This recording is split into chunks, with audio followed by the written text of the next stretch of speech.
Hi, my name is Khushbu Rastan, and I'm coming with the first episode of the Foreign Correspondents Talk Series 2024, an initiative by the Association of Foreign Press Correspondents USA, where we invite distinguished members of the foreign press community to talk about their work and experiences here in the United States. And today, I'm delighted to have with me Mr. Mushfiqul Ansari, a Washington-based journalist and analyst from Bangladesh.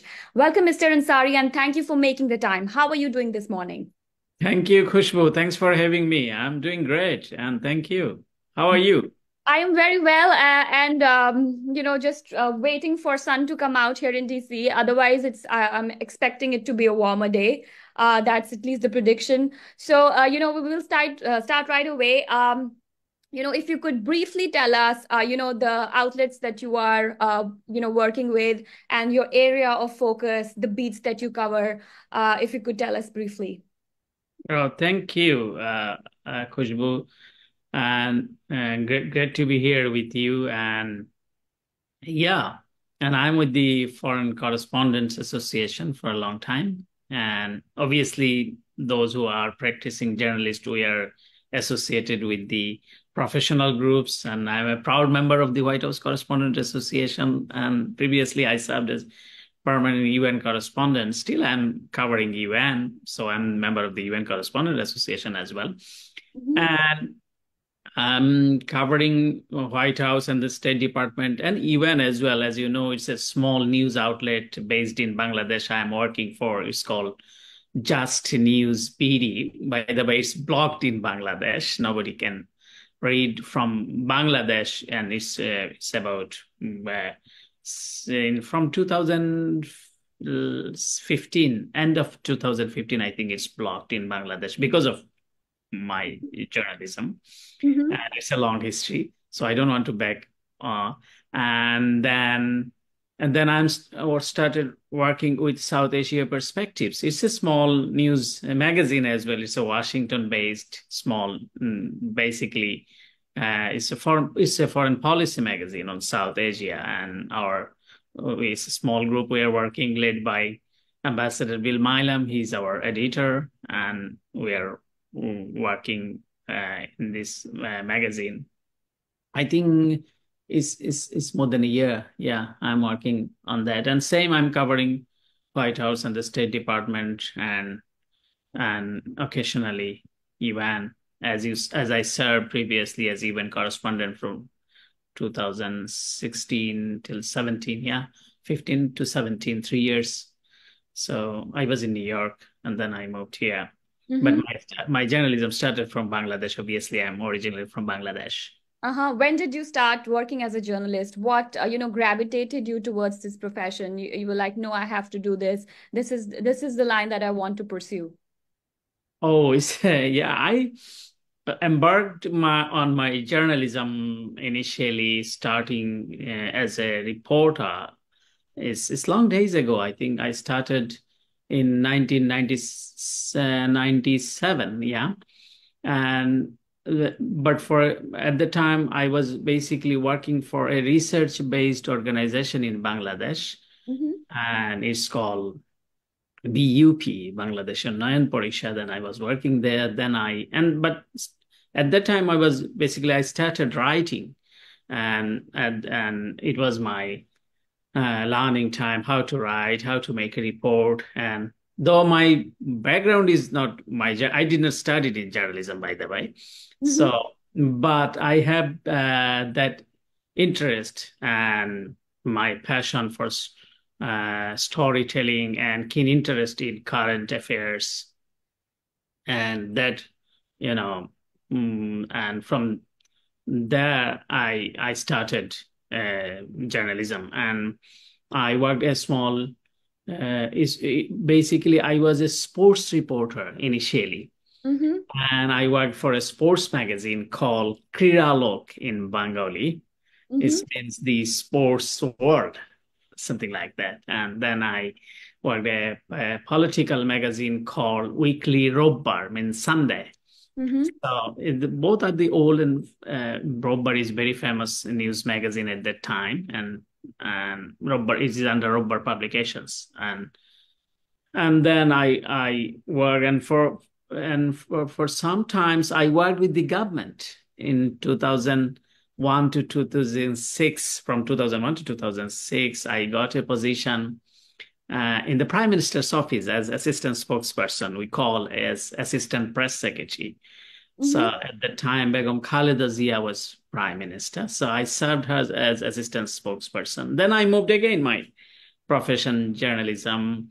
I worked in the oldest Bengali daily, Ittefaq, as diplomatic correspondent, not for a long time though. And for a short time, I worked for the private news agency called UNB. Yeah, and then I moved in London, and in London, I involved with the Times and the Sunday Times newspaper as work experience reporter. I was not a staff correspondent, but I worked there as a work experience reporter. I hosted a TV show in Bangladesh. This title, Hello Excellency, about nearly 100, no, not 100, not much, I think, less than that, ambassadors, dignitaries, congressmen, member of House of Commons, member of the House of Lords from the UK joined my TV show. And it was it your first exposure to like international media, or you had done that before? Oh, no, I have done this before from Bangladesh, but obviously, my TV show is based in Bangladesh. It's one of the private TV network called NTV. And I was their host. I was not their staff, but I hosted TV show. And it was in bilanguage, Bengali and English. So diplomats are talking in English. So we are making translation for the viewers friendly, so that viewers can understand easily.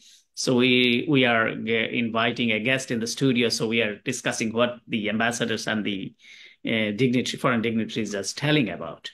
So my show name was Hello Excellency. So it was also blocked by the, as you know, the press freedom is very challenging nowadays in Bangladesh. I was coming to that point because, you were saying you started as a writer, and then you moved to sports journalism, then you moved to politics, then you were with the Prime Minister's office, and then you moved back to journalism. How have you seen your country change in terms of journalism, press freedom over the years? From being, not being a reporter, being a writer, then being a reporter, being in the office, in the government office, and then going back to journalism. And then, you said a lot of your, your publication is blocked in Bangladesh. The interviews that you did were blocked in Bangladesh. How are things right now, and how are things different back then? Yeah, though, I wouldn't say that Bangladesh is all along is a press freedom is prevailing in this country. So it was more or less it was challenging in Bangladesh, and it is worse. And I was not involved in politics directly, but I served a political figure. Prime Minister, it was my contractual job. So that's why the regime people are trying to categorize me as opposition, though I'm not. But this at the time, is the press freedom situation. If you go to the press freedom index, it's declining every year. And when I was with the government as contractual basis, I think it was in less than, according to 180 countries, you can see the Reporters Without Borders, they are in the press freedom index. It was in the, though it was not good, but it was within the 150 countries. But now is 163 the Bangladesh position according to press freedom index. Even it is then 11 steps behind from war-torn Afghanistan. Obviously, India is very near. The press freedom is 161. Exactly. And the last position we are in the region. China is, I think, 179, and North Korea is 180. But in the region, Nepal is doing better. I think their position is 95 in the press freedom index, and Pakistan position is 150, I guess. So India, the largest democracy in the world, India, but its press freedom situation is, I should say, is very vulnerable nowadays. Exactly. Yeah. Do you think Bangladesh and India are, we see both leaders, being good friends together. Do you think they're also exchanging notes on how to manage media together? Because both countries are neighbors and both countries are moving towards something, which we can call something dangerous in a way that for at least for freedom of press.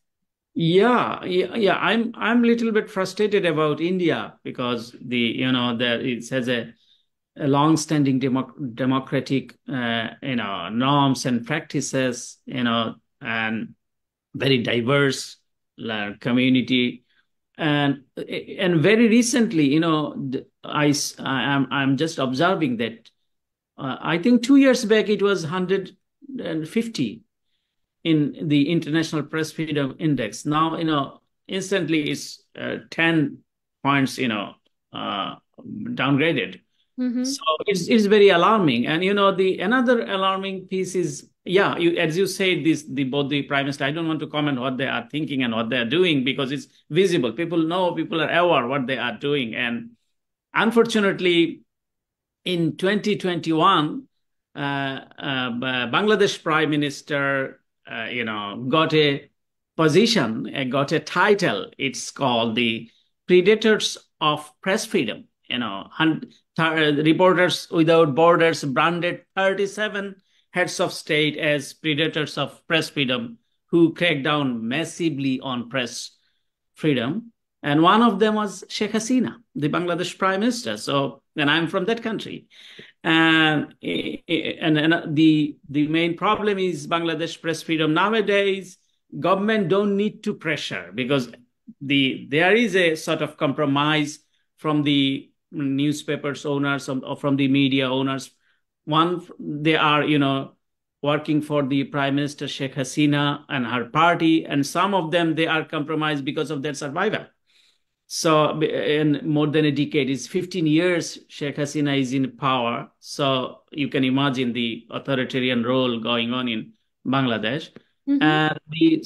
And we have about more than 3,000 news papers, more than 30 TV channels, and whenever someone talking to the government, they will see, oh, see, we have a lot of news media, and there is a very vibrant so-called news media. But when you will you will see very closely that all the TV channels, with most of them, 4 or 5, I think, at the time in about 15 years back, I think 6, 7 TV channel, now is 30. And all the TV channels owners are either pro-government or they are directly involved with the government ministers or their brother and their family.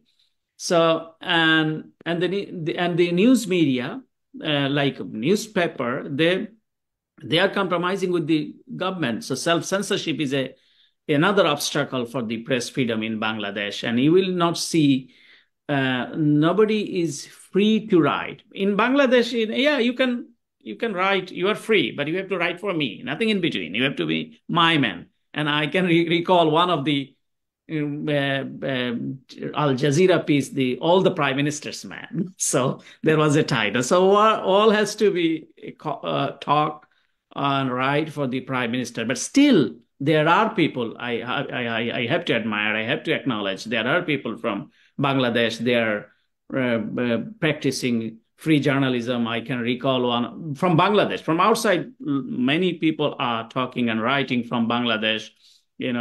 One of the great photojournalist. He was in 190 days. He was in jail he just appeared in Al Jazeera and was reporting against the government. He was the Time Magazine Person of the Year, Shahidul Alam. I had the opportunity to work with him. Still, I'm working with him. And the one of the great news editor, I should say, the Nurul Kabir, the editor of the New Age. So I can tell many people name the professor Asif Nazrul, and many of them, they are trying to say what they believe. They're trying to write what they think. So still there is people on the ground, they are trying to exercise press freedom, freedom of press in Bangladesh, but it is very costly in Bangladesh. You recently wrote a piece in this Indian publication, very respected Indian publication called The Wire, about the recent elections in Bangladesh, and you mentioned that the election has been described as a dummy election. Could you elaborate on why would you characterize that election as a dummy election? Yeah. First of all, this word is chosen by all the international media, those who are writing freely. So media outlet worldwide expressed their concern and condemnation to the one-sided election in Bangladesh, which was held in January 7, 2024 this year. The Guardian, in its editorial, they describe the situation. The title is "The Guardian View on Bangladesh Phony Election, a Bad Day for Democracy." That's what the Guardian title. The Financial Times raised the alarm with the title "Bangladesh Election Raise Fears of Descent into One-Party Rule." So in the BBC, they captured the essence of the skewed election process in the title "Bangladesh, the election that has turned into a one-woman show." So, and the New York Times, the crackdown on opposition, and there was I'm a newsman, so I'm quoting from the newspaper, and the election, it was not an election, it was just a selection. Dumb election means, election there is a famous definition of democracy is for the people, by the people, of the people. Nowadays in Bangladesh, people change the dialogue. They're telling for the Awami League, by the Awami League, to the Awami League. Awami League means the ruling party. It's called democracy. Because there is a parliament, Prime Minister is selecting opposition, and all major political party boycotted this election. And when dummy word started, because the Prime Minister herself told that they will give the dummy candidate. They are giving 100 seats in the parliament. About 2,000 people contested the election, and all from the party, ruling party, from Awami League, this way or that way. Some had got the nomination from the ruling party, and some they pushed them to participate in the election as independent. And there is an opposition. It's also ally with the government. So that's how the international media and the rights group and all the international observer, and obviously most of the international observer, rejected to observe that election. So basically, this was not an election. Like the 2018 main opposition party participated, that election has stolen. The 2014 election also stolen, because the 165 seats, they declare their victory without any contest, without any election. So that's why the country, unfortunately, moving forward a one-party role and authoritarian style of leadership. You in your article, you said that the US has taken a 180-degree turn on its stance on Bangladesh, especially on Prime Minister Sheikh Hasina. Why do you think there is a change, and how do you think US can actually help improve situation, at least for freedom of expression? And you said there has been a crackdown on opposition. Because before the election, as you mentioned in your article, the US had been sending some sort of signals, some sort of messaging, but after the election, we saw the tone gradually changing. So why do you think there has been a change, and what role can the US actually play in terms of freedom of expression and freedom of press in Bangladesh? Yeah, US is a great patron of the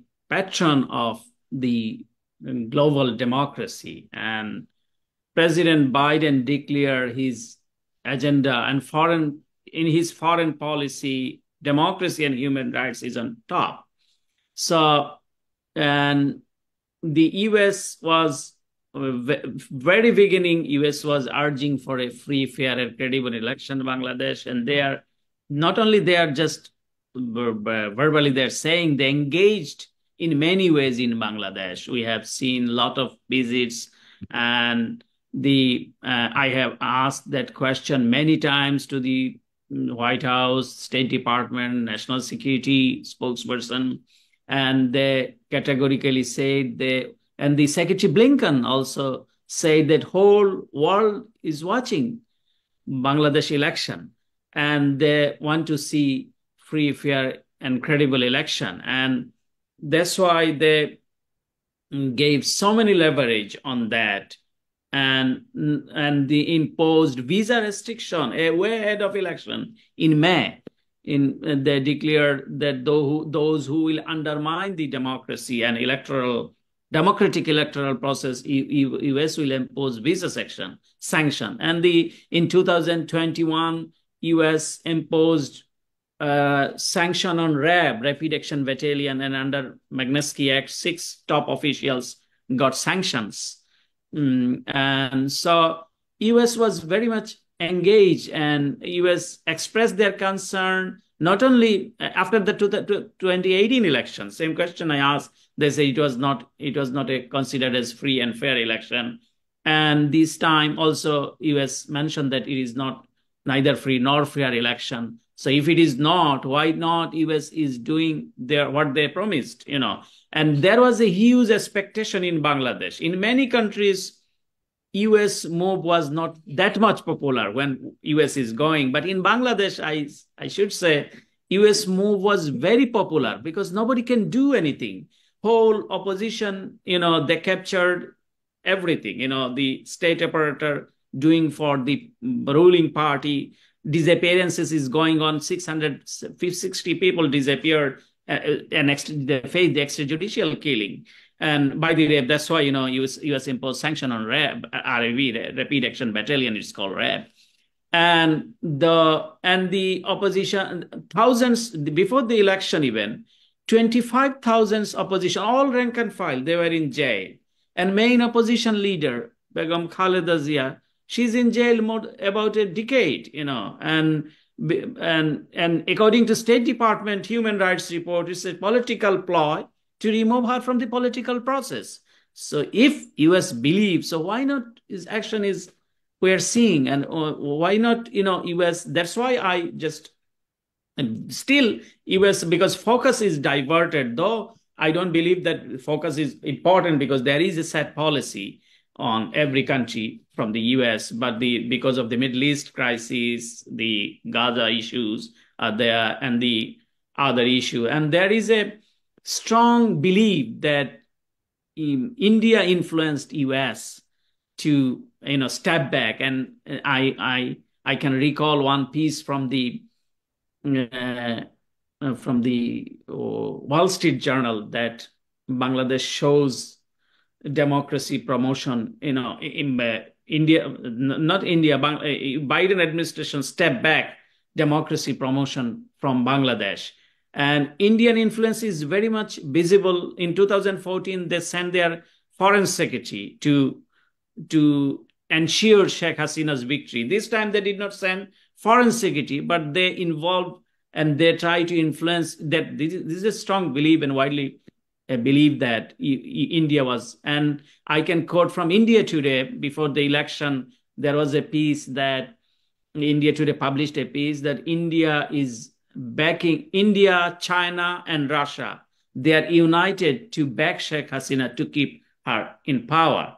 On the other hand, U.S. is supporting opposition. That was the India Today's report. So and we have seen in Bangladesh how they engage, how people are going, the ruling party leaders are going to New Delhi, coming here and making decision. And the foreign minister publicly said, the former foreign minister, like this time after January, they appointed a new foreign minister. He said he went to Delhi and urged the Indian government to keep Sheikh Hasina in power by any means.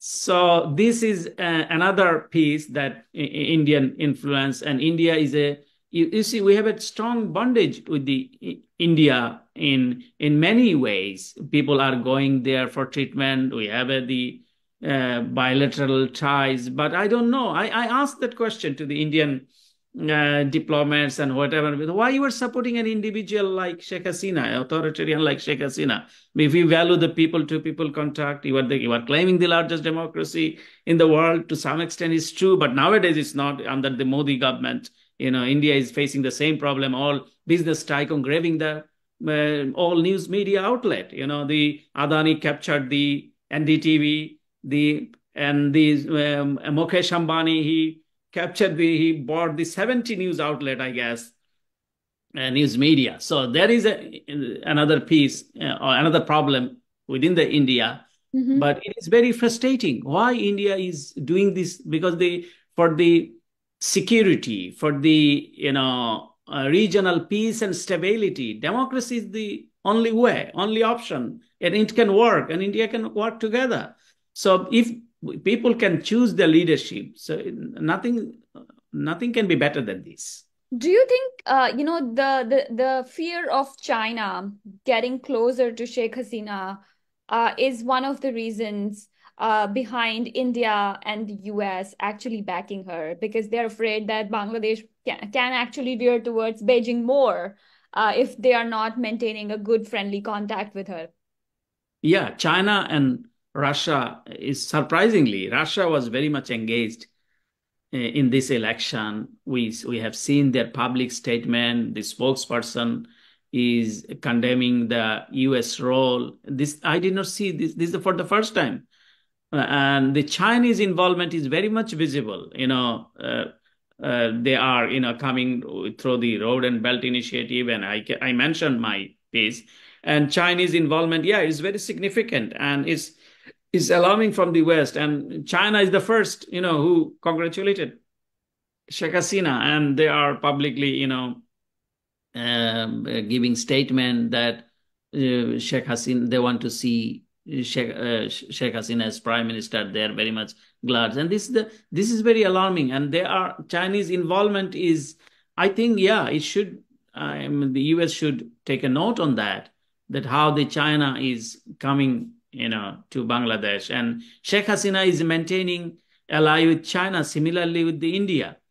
So, but I don't know, I don't think so, but India is endorsing that alignment, because I saw a statement from the Indian foreign minister, that it can be, because there is a big neighbor, so neighbor can establish their relationship. This kind of statement, I forgot exactly, but one kind of endorsement she got from the India in terms of relationship with the China. Mr. Jaishankar, Foreign Minister of India, basically recently said that during the Munich conference that we are not anti-West, we are non-West. So maybe this is a non-West, kind of alignment coming over between Bangladesh and India, where they're also having not India so much, but at least Bangladesh is having a good relationship with China. I have only two more questions for you. You have talked about the situation back home, but you have been in Washington, in the US, especially for last 10 years now, more than a decade, I believe. What has been your experience working in the US as a journalist, covering your country from thousands of miles away? How do you summarize your experience here the last 10 years? So very briefly, because this is the beauty of America, that I can exercise, I can write whatever I think, I can say whatever I can believe. And I had that experience. I traveled with President Trump in London and Berlin. And I made whatever I reported, because the president's schedule is everybody knows and nothing. But I reported against the balloon and other things in London, the protest, and obviously Trump. There was another authoritarian role was establishing, and thanks God that America is not chosen that path. I don't know what will happen. What will happen in the next few months? In coming days, yeah. But I reported against, thoroughly, and against means whatever happened in the street, in the protest, and nobody asked me that why you reported. If I report, something, for instance, I'm coming with the Prime Minister Sheikh Hasina, and I'm reporting against her, I cannot enter in the aircraft. So I cannot. So, and in Bangladesh, and there is a Digital Security Act. Now they changed their name, that, but everything is the same. Cyber Security Act, and in the name of, nobody can criticize Prime Minister and her family, like her father, and there and even not only this Digital or Cyber Security Act, there is another 9 additional law prevailing in this country. When I am talking to you, I saw the news that one of the graphics designer is in jail. He arrested. He just making poster for the social awareness or their demands, and then he got arrested under the Digital or Cyber Security Act. So at least this kind of act is not there. So journalism is not a crime. Journalism, and if we want to, and it's a we have to, if you want to maintain the accountability and transparency, obviously journalism and free media is very essential. And in the it's called fourth state, and though it's coming from the House of Commons, it's a long history. So I'm enjoying press freedom in in the USA, and it is very difficult in Bangladesh. I don't know how much difficult in India and other countries, but Sri Lanka nowadays, they passed another bill, another law to the internet safety security, which is alarming, and it is obstacle for the freedom of press. So yeah, USA is I should say, the press freedom still, press freedom are there, and we can exercise, we can take advantage of that for Bangladesh, because nobody can say and write anything from Bangladesh, only a few. So I think, yeah, compared to Bangladesh, it's a heaven for press freedom. Thank you so much for, making the time and speaking with us, sharing your insights and your excellent trajectory, your work. We really appreciate you joining us today. Let's stay in touch, and I'll see you again soon. We live in the same city. Thank you, Khushbu.